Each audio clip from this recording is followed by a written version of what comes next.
Gila, silakan Iqbal. Apa tadi kutanya? Lupa aku kak. Ini si Aditya lah mungkin ya. Kakak, Yes. kan kata kakak tuh Tuhan itu harus kita gambaran Tuhan ya. Betul. Kata kakak. Berarti kalau Yesus disalib berarti kita juga apa harus disalib gitu sama. Iya, Yesus nyuruh kami itu menyalibkan kedagingan kami.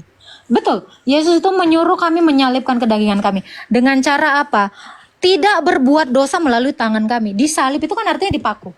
Dipaku berarti kita tidak bisa melakukan apapun. Jadi kami itu diperintahkan memang menyalibkan seluruh daging kami. Ya, Berarti itu supaya pikiran kami juga. Jadi ini secara gini ya, secara rohani ya. Kita itu diperintahkan untuk tidak berbuat dosa melalui tangan, tidak berbuat dosa melalui kaki, tidak berbuat dosa melalui ini kepala, dan tidak berbuat dosa melalui perut kami. Makanya Yesus itu disalibkan, dimahkotai duri, ditombak perutnya. Kami juga tidak boleh melakukan dosa demi perut kami. Itu Atau kalau Yesus udah disalib, siapa yang ngajarin kan kakak dia buat ngajarin buat sebelum ngilangin dia tangan disalib. kakak? Iya. Ah? Sebelum dia disalib kan dia udah mengajar murid-muridnya selama 3 tahun. Oh, berarti Murid-murid Yesus kan nggak bodoh. Gitu. Makanya kami setelah percaya kepada Yesus, kami tidak melakukan dosa melalui tangan kami lagi. Kami berterima kasih oleh sebab dia sudah disalibkan demi kami. Gitu. Dan ketika Yesus disalib pun, dia kan hanya 3 hari. Ya, seperti Yunus, mati 3 hari, dia bangkit. Setelah bangkit, dia menampakkan diri kepada bangsa Israel selama 40 hari. Dan dia tetap dulu Yesus emang disalib gara-gara apa kak? tidak ada, karena dia mengatakan kebenaran bahwa dia adalah Allah. Karena dia Berarti mengaku dirinya Allah, jadi disalib. orang-orang saat itu mengira gini, kamu kan manusia, kok berani-beraninya kamu mengaku sebagai anak manusia? Nah, orang Israel saat itu kan pinter ya. Tidak ada manusia mengaku dirinya manusia. Ya, setuju kan? Saya aja manusia, saya tidak pernah mengaku saya manusia. Tetapi kenapa Yesus itu mengaku sebagai anak manusia? Dia sedang menyatakan bahwa dirinya bukan manusia. Itu. Dan dia mengaku sebagai anak tunggal Allah. Tapi Dan setelah disalib itu mati. betul, dia mati selama 3 hari dan bangkit. Bangkitnya berarti sekarang naik ke surga, berarti naik ke Betul, surga. dia masih ada di surga dan dia hidup untuk selama-lamanya di surga. Terus bakal turun lagi kapan? Akhir zaman. Ini udah akhir zaman. Yesus itu datang. Maksudnya Ya, Yesus datangnya mau datang. kapan itu turunnya dari Oke, surga ya? dikasih tahu. Jadi Yesus itu datang sampai semua manusia itu mendengar tentang dia.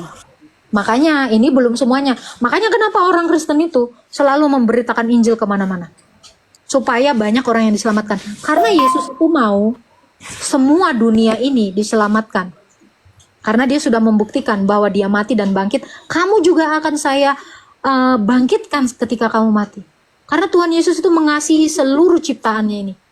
Dia tidak mau kamu mati dalam dosa kamu.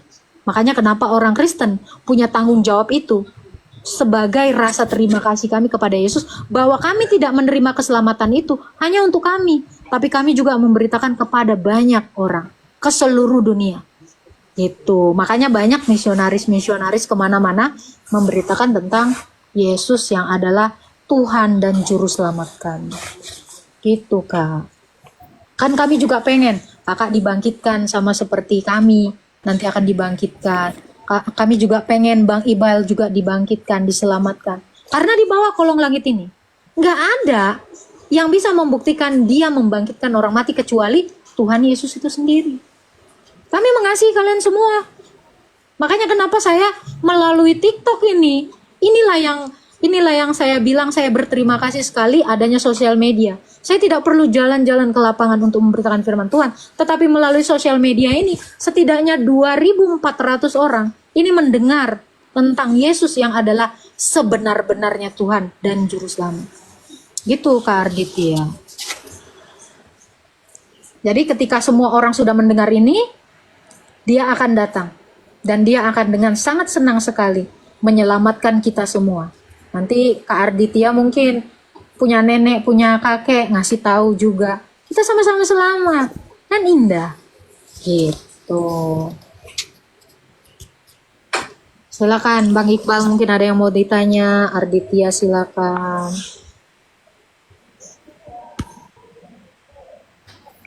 Ini Kak, tanyaan lagi nih. Boleh, Aku boleh. orang awam lagi kan, kulangi aku ini orang awam ya kan Kak. Gak Aku apa-apa. tanyakan Sama lagi. kita sama-sama orang awam. Gak apa-apa.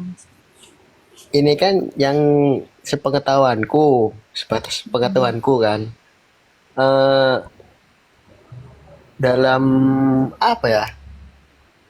Di dalam Kristen itu masih mengakui adanya agama Yahudi. Ya kan Kak? Tapi sebaliknya di dalam Yahudi itu nggak mengakuin Kristen. Yahudi yang mana nih yang gak mengakui Kristen? Yang Karena umat yang murid-murid Yesus itu semuanya orang Yahudi. Nah, ya itu murid Yesus yang orang Yahudi itu ketika percaya kepada Kristus, mereka disebutnya Kristen. Jadi orang Yahudi atau orang Israel yang benar itu adalah orang Kristen. Kalau yang sekarang ini itu adalah agama baru. Itu. Makanya mereka tidak tahu. Justru Yahudi yang dulu, yang di zamannya Yesus, itu adalah orang Kristen. Karena kami yang masih sampai sekarang ini menegakkan hukumnya Tuhan itu. Gitu. Jadi kalau kamu bilang Yahudi tidak mengakui Kristen, siapa bilang? Orang Yahudinya udah jadi Kristen semua dan mereka ke seluruh bangsa. Ini tadi yang saya bilang ya. Yesus itu mau semua orang selamat. Jadi orang-orang Yahudi yang percaya kepada Yesus itu menyebar ke seluruh bangsa dan memberitakan keselamatan ini hanya ada di dalam Yesus. Di dalam Yesus itu tidak ada lagi Yahudi, tidak ada lagi Yunani. Semuanya disebut murid-muridnya Yesus. Kakak, Silakan. kan katanya Yesus tuh udah di surga. Yang membuktikannya itu apa? Ada kesaksiannya kah? Oke, ada. Kakak bisa baca di Kisah Para Rasul itu 500 orang Galilea itu menyaksikan dia terangkat. Manusia ini kan kapasitasnya hanya sampai ke langit. Mereka melihat.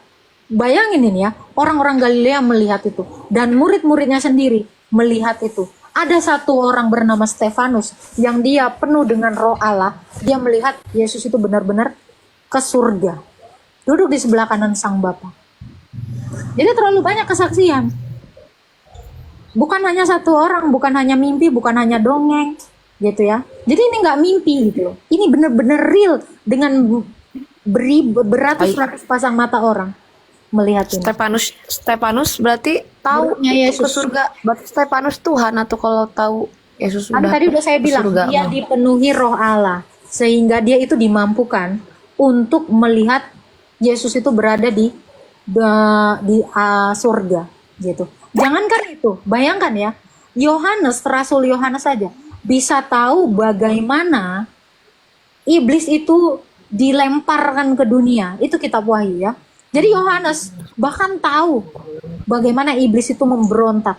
Yohanes bahkan bisa melihat yang akan di masa depan. Kan tadi udah dibilang, manusia ini diciptakan menurut gambar Allah. Menjadi seperti, bukan menjadi Allah ya, seperti Allah. Jadi kemampuan Allah itu diberikan kepada manusia. Nah nanti kita semua pun yang sudah beroleh keselamatan ini, kita itu dimampukan untuk menjadi seperti Allah. Ikut ambil bagian dalam kodrat ilahi.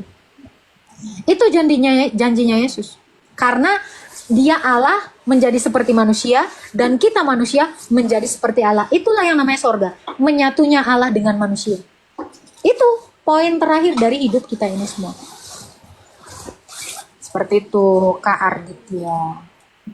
oke Kak. Jadi bahkan ini ya Kak Arditya ya. Bahkan Yesus itu pun memberikan kuasa kepada Rasul Paulus dan Rasul Petrus untuk menghidupkan orang mati. Lebih lagi ini. Dikasih kekuatan yang seperti itu. Makanya ada seorang pemuda yang bernama Eutikus, dia mati dihidupkan oleh Rasul Paulus. Rasul Petrus juga begitu, menghidupkan Tabita. Jadi semua kuasa Yesus itu diberikan. Bahkan kunci kerajaan sorga itu diberikan kepada para rasul. Gitu. Terus kalau surganya Islam sama Kristen itu beda apa sama sih ya? Surganya kami itu, tadi udah saya jelaskan, menyatunya manusia dengan Allah. Surga itu adalah keadaan. Gitu. Jadi surga kami itu bukan tempat. Tempatnya manusia itu tetap di bumi.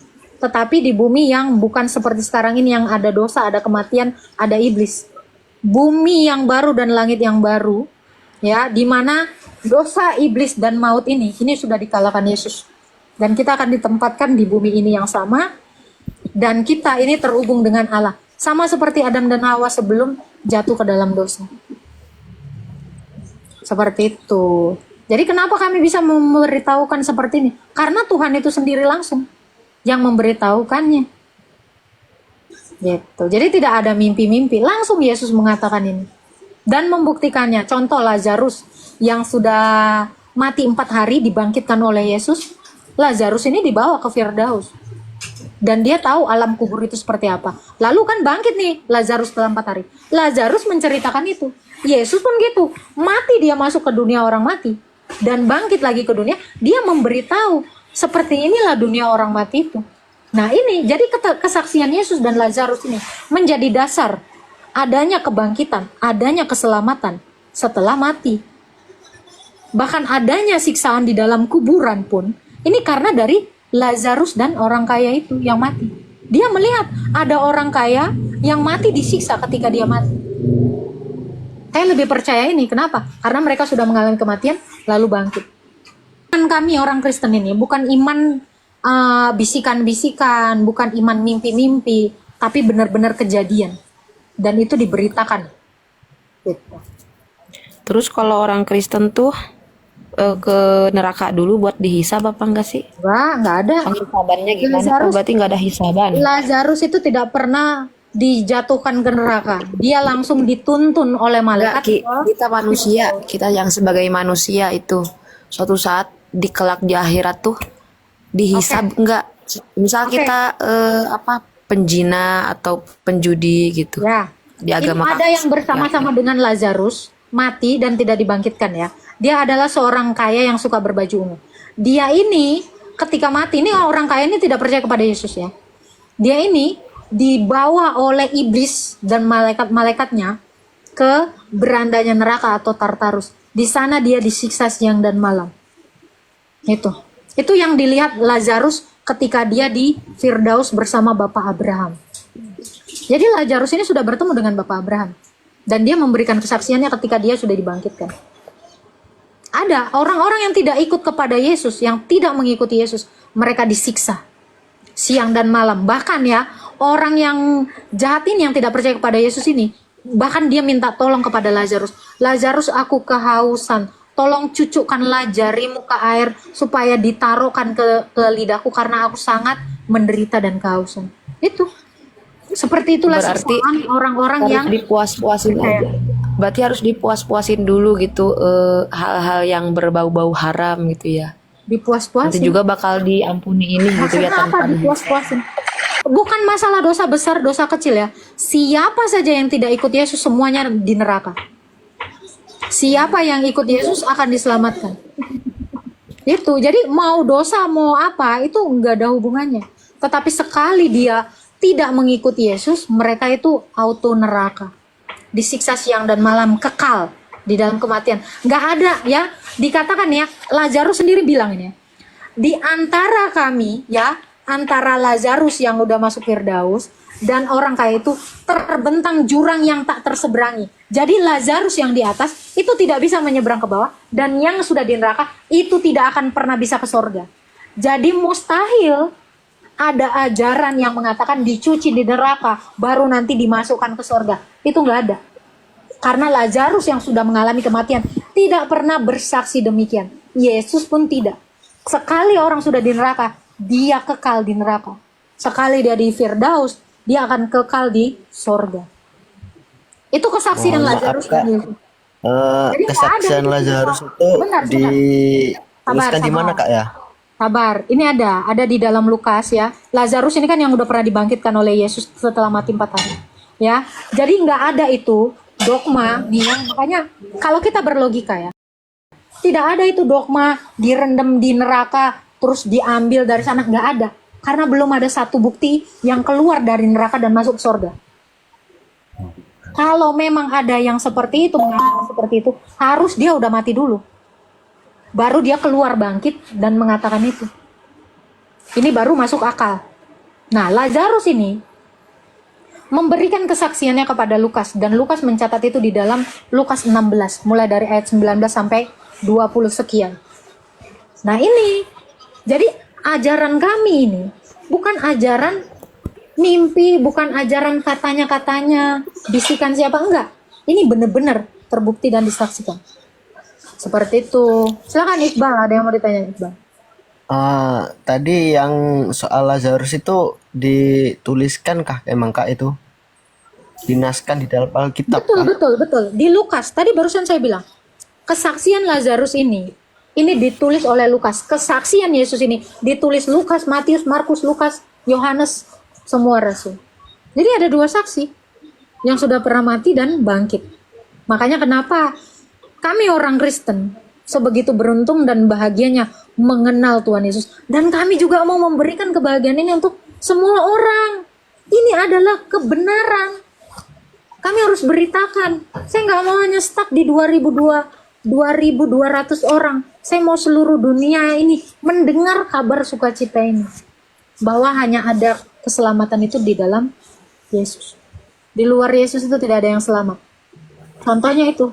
Orang kaya yang mati bersama Lazarus, dia tidak pernah bangkit. Gitu. Silakan Bang Iqbal. Tidak ada yang mau ditanya. Udah kak, untuk hari ini sekian ya. Terima kasih ilmunya. Ya, Tuhan berkati Bang Iqbal. Selamat menunaikan ibadah puasa. Terima kasih kak. Ya, silakan Arditya. Mungkin ada lagi yang mau ditanya Arditya. Kita ganti yang lain ya. Ada lagi yang mau naik teman-teman di bawah? Tadi kan itu ya Kak, katanya kalau pendosa juga bakal diampuni, ya sama di kita juga bakal diampuni, cuma dihisab dulu.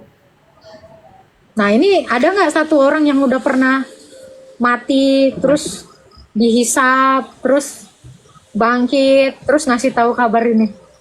Ini kan kita beragam.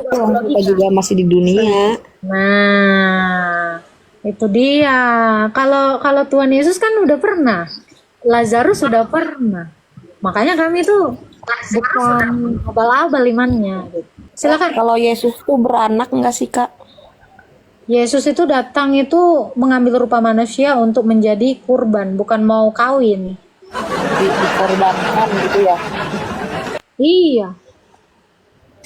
Dia kan datang untuk mati dan untuk menyelamatkan orang-orang mati, bukan mau untuk kawin dia. Intinya mungkin Tuhan menjelma manusia terus kembali menjadi Tuhan gitu ya? Bukan, dia menjelma jadi manusia supaya dia bisa mati dan turun ke dunia orang mati. Dan dia menyelamatkan orang-orang yang di dunia orang mati. Setelah dia bangkit, ya, dia kan mau membuktikan nih bahwa dia Tuhan atas orang mati dan orang hidup. Jadi tujuan dia ke dunia yang ini. di surga tuh rohnya ya. Sebentar. Jadi tujuan Yesus ke dunia ini adalah untuk membuktikan dia itu benar-benar sabar Pak Abdu. Jadi dia datang ke dunia ini untuk membuktikan dia benar-benar Tuhan, bukan sekedar omong doang. Gitu, Kak. Kak, saya mau nanya. Boleh. Orang tuanya Tuhan Yesus itu siapa? Kalau ibunya kan Bunda Maria. Belajar gitu. Orang tua dari kemanusiaan Yesus itu adalah Bunda Maria. Dia lahir dari perawan tanpa ada hubungan biologis antara laki-laki dan perempuan. Dan dia memiliki ayah tiri yang menjaga marwah dari Bunda Maria, yaitu Santo Yusuf yang sudah tua. Dan Santo Yusuf ini tidak pernah menyentuh Bunda Maria. Dia menikahinya supaya Bunda Maria ini bisa melahirkan inkarnasi dari Tuhan Yesus dan tidak dicap sebagai pezina. Karena dia melahirkan seorang anak manusia. Gitu Bang Abduh. Kak, saya mau nanya lagi. Kalau agama saya kan Muslim, yang menyatat amal kan malaikat atis sama Malek. Kalau di Kristen itu siapa Kak? Yang menyatat amal kebaikan, amal kejelekan itu Kak? Kebaikan dan keburukan seseorang itu tidak dicatat, tapi Tuhan melihat itu semua. Karena Tuhan itu maha, tidak perlu dicatat. Tuhan itu melihat dan mengingat semua itu. Seperti itu Bang Abdu. Silakan Bang Abdu, ada lagi yang mau ditanya Bang Abdu? Kayak gini kita gantian yang lain ya. Kak, ini kita gantian ya Kak ya? Ada yang lagi mau ditanya Kak? Ya, terima kasih Kak. Terima kasih Kak. Mau minta turun Kak? Oke, Tuhan memberkati.